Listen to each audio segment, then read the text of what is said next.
Yeah, I'm all right. I just thought I was at the end of my bike ride. Thought I'd come down here for the sunset. It's like a little park I come to. I live like I I live right back here somewhere.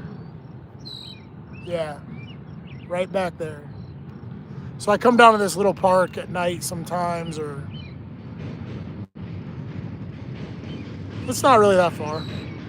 Like I can walk down here. Or I have a longboard. Sometimes I ride my longboard down here too.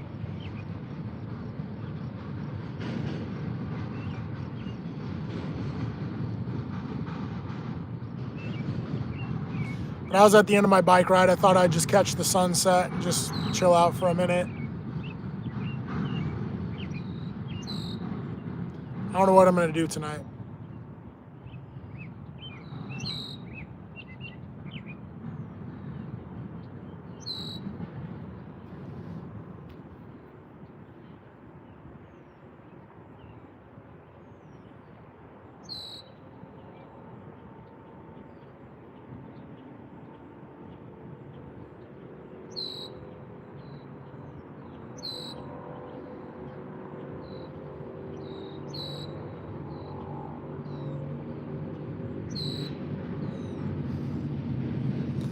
Yeah, that's not even the same weight class. It's not, people say things like that, like, oh, what about Conor McGregor or something? Like, you got to have a general understanding there's like different weight classes. And there's just not, yeah, I think I'm all right.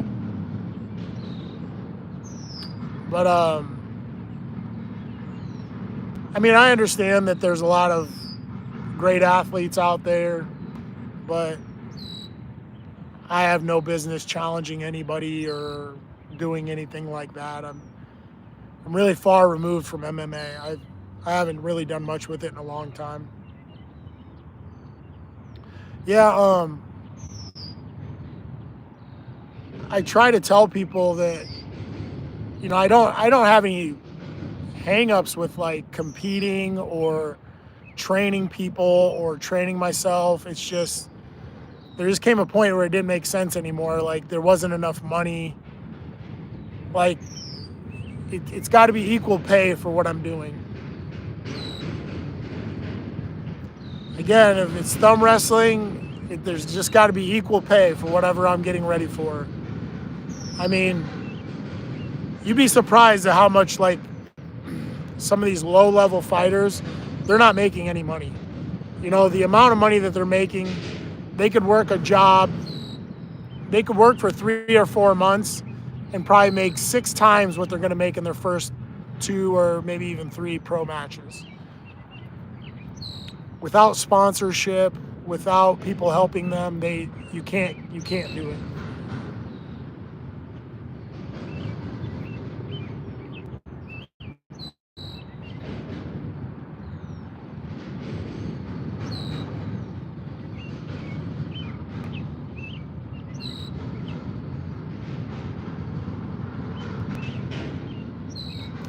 I think one of the major issues I've had in my area, I don't know, why do they make so little? The reality of it is there's a lot of people that are posing, so you don't want to pay somebody that, something they're not worth, or maybe they're big talkers, they get in there and they don't do anything. I know that they had a big issue with that with like the original Ultimate Fighter show, but I was going to take it another direction, and I was going to say that, I would love to have my own gym. I would love to train people, but it's very difficult to find people that really want to train and they really want something with the sport. Most of these people think that they're going to get into the sport, they're going to have some supermodel girlfriend, they're going to drive, $100,000 vehicles and live in a mansion, and it's not like that.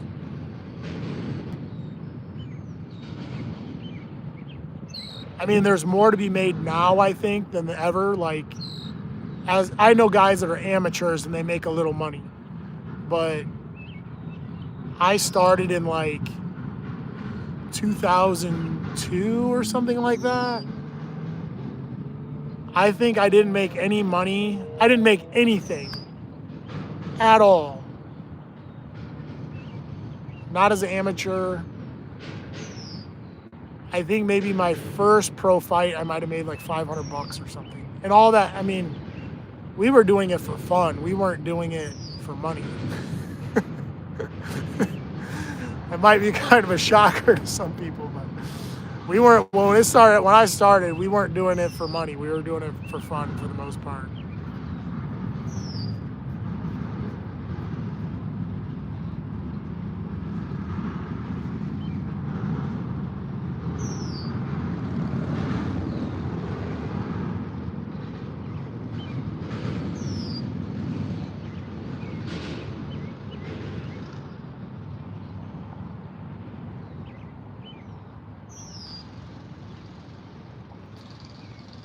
Okay, there is a reality of that. Like, yeah, you pay stars to come into the sport, but like who? Give me an example. What do you mean by that? I'm in Iowa.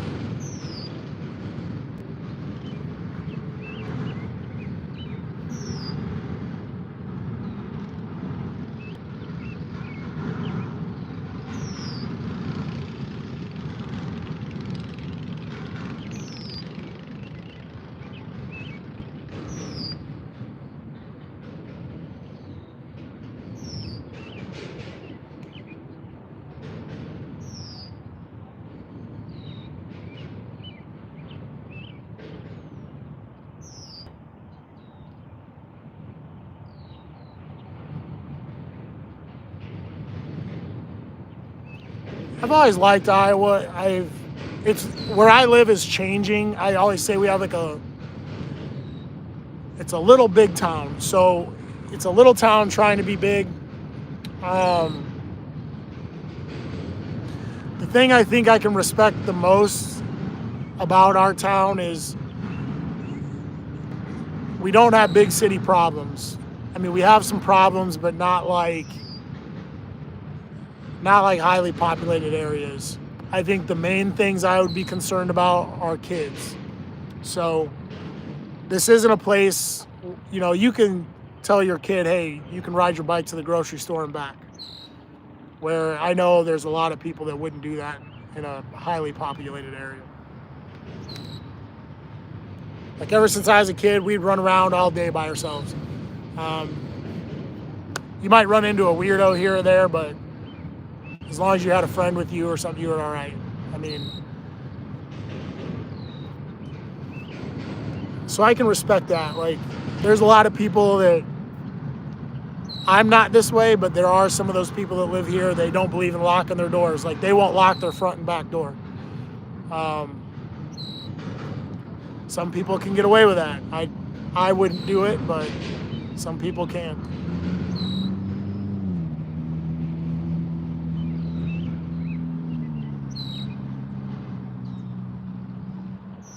Okay, but this is what you're not understanding. I met GSP when he started. I won't say we were the same generation, but we were pretty close. But he was kind of like behind me. He fought for no money. He fought on cards for $500. He fought undercards. He fought, you don't just become GSP and you can make a bunch of money. That doesn't happen. So what I'm saying is, no one goes into the sport and gets to drive a Lambo. It doesn't work like that.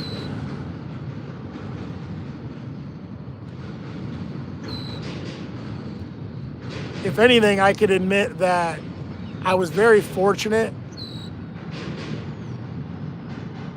I was very fortunate in a lot of ways that I didn't have to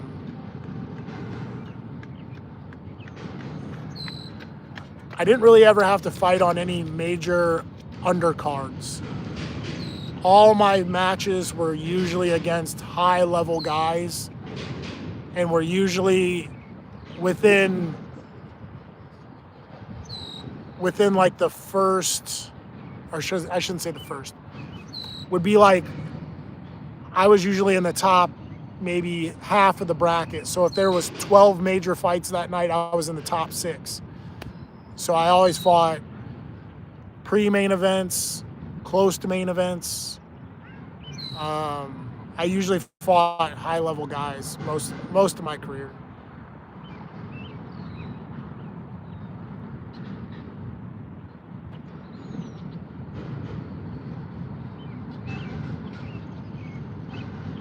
I guess if you can call it a career.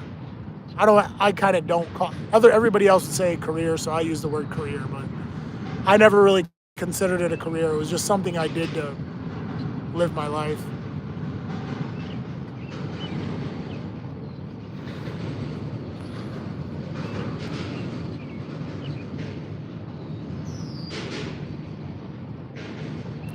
Yeah, you're completely right about that. But what I'm saying is the ladder is much steeper and the climb is much higher now. Trust me, a lot of these guys, they are not making any money unless they're at the top of the food chain, and it takes a long time to get there. Unless you have a big and this does happen, like, unless you have a big upset or something like that, you don't get to climb the ladder ahead of everybody else. It just really typically doesn't happen. Or unless you're like super talented, unless you're like amazing, like unbelievably gifted or something. You got to have like a real edge to you. But you don't get to go ahead of most people.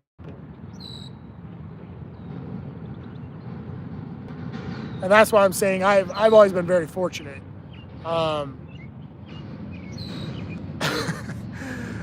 When I went to some of the UFC shows for the first time and I saw guys fighting in a stadium with no people in it, I was shocked.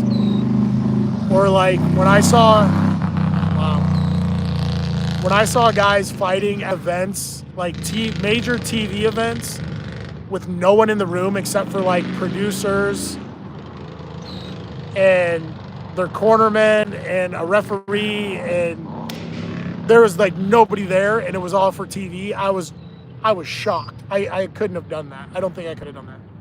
Like, the fight without the crowd isn't really a fight, in my opinion. It's way different. It's a different feel. It's a different vibe. I don't know how to describe it, but I don't know if I could have ever done that.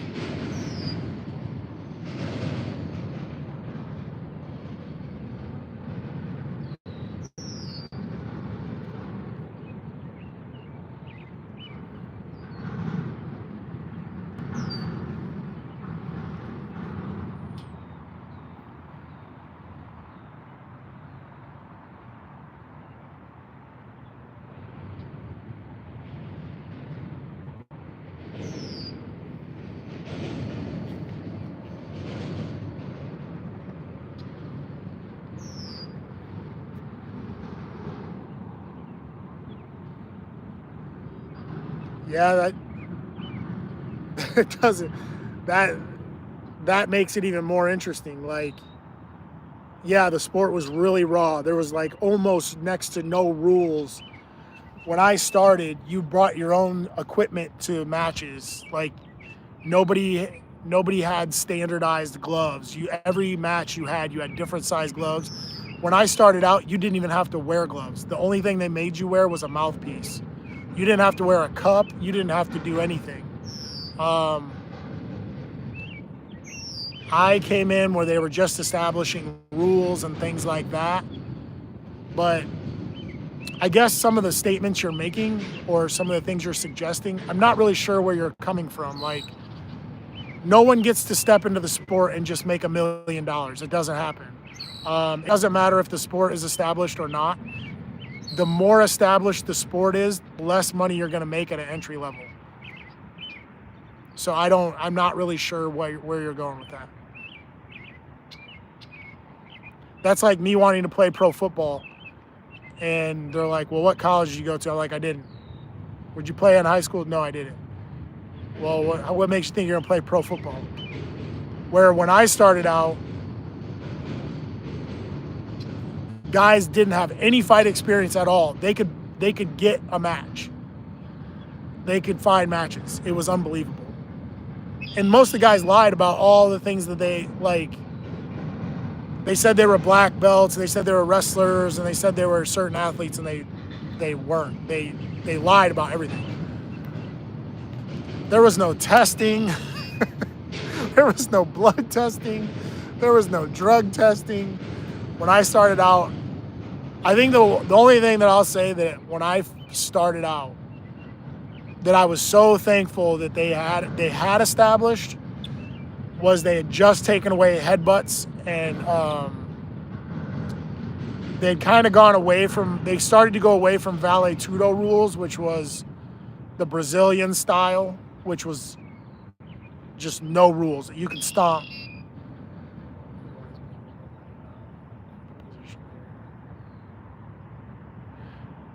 Right. So people are making more money for the position they are in because it's a higher climb. Where before it was kind of like a 1, 2, 3 jump. It was like an amateur to super brawl to UFC, or it was amateur. Trying to think of the other, King of the Cage. You go like amateur, King of the Cage, UFC, or Pride, and that was it. There was like 1, 2, 3. Yes, you're absolutely right. You're right about that. But what I'm saying is you'd be shocked that those prelim fighters, they're not making what people think they're making. They're not making a lot.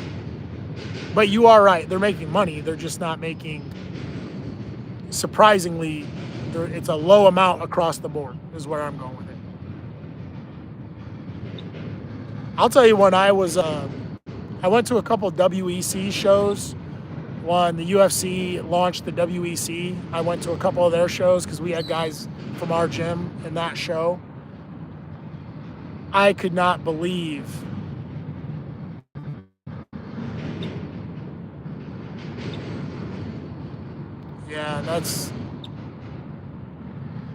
what I was going to say was I could not believe how much money those guys were making for the WEC shows.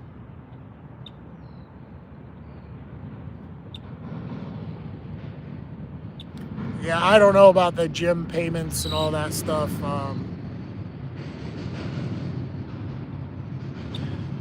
I will say that I do know this in MMA. Most of it's not a structure like boxing, where in boxing the probably the top 4 fighters make the majority of the money. Where in MMA, guys make money across the board. They make money based on like how good the show does overall. So everybody does well compared to how much the show does overall, where boxing isn't really set up that way.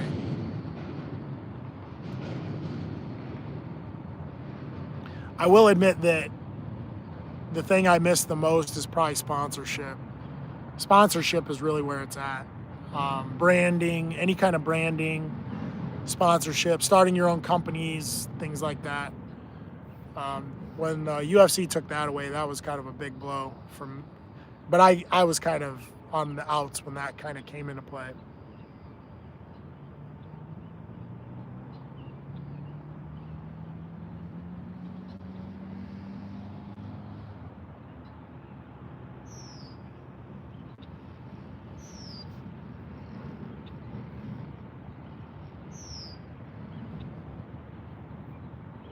But still, I think what you're suggesting about the entry level or the prelim fighters, they're making more money because the climb is much higher now, where back in my time, it was like, especially when I first started, you walked in a room and you knew who the fighters were. Now it's very difficult. I mean, it's very difficult to sort through those people, but from amateurs to pros, from low-level shows. Some of these guys, they have 50 to 60 amateur matches. It's insane. I mean, I know guys in the state of Iowa that they had 45 amateur matches. I know some guys somehow, like, they fought amateurs and pros, and I don't know how any of that worked.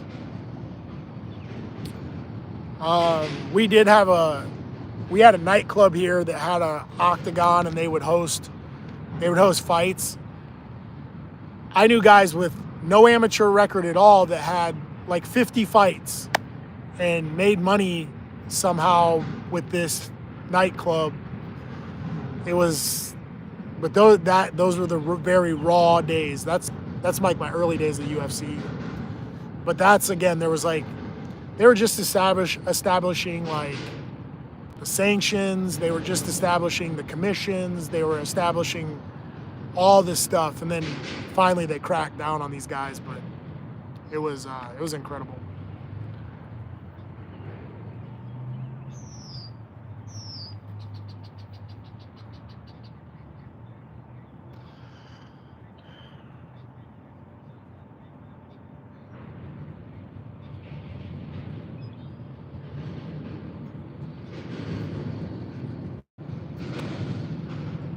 Well, listen, I just decided to stop here for the sunset and hang out for a little bit. So I just set up right here. By the way, Mike, I'm using your camera stand.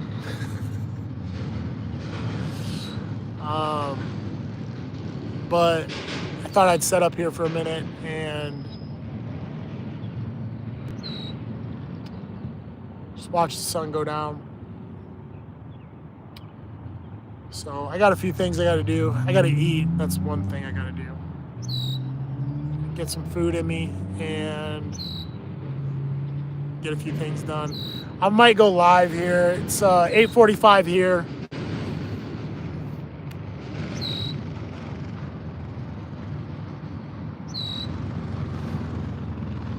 It's 8:45 here. Maybe I'll come back on tonight still, but I'm not sure.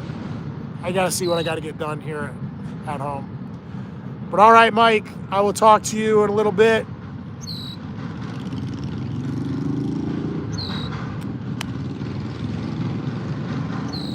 All right, guys, I'm out of here.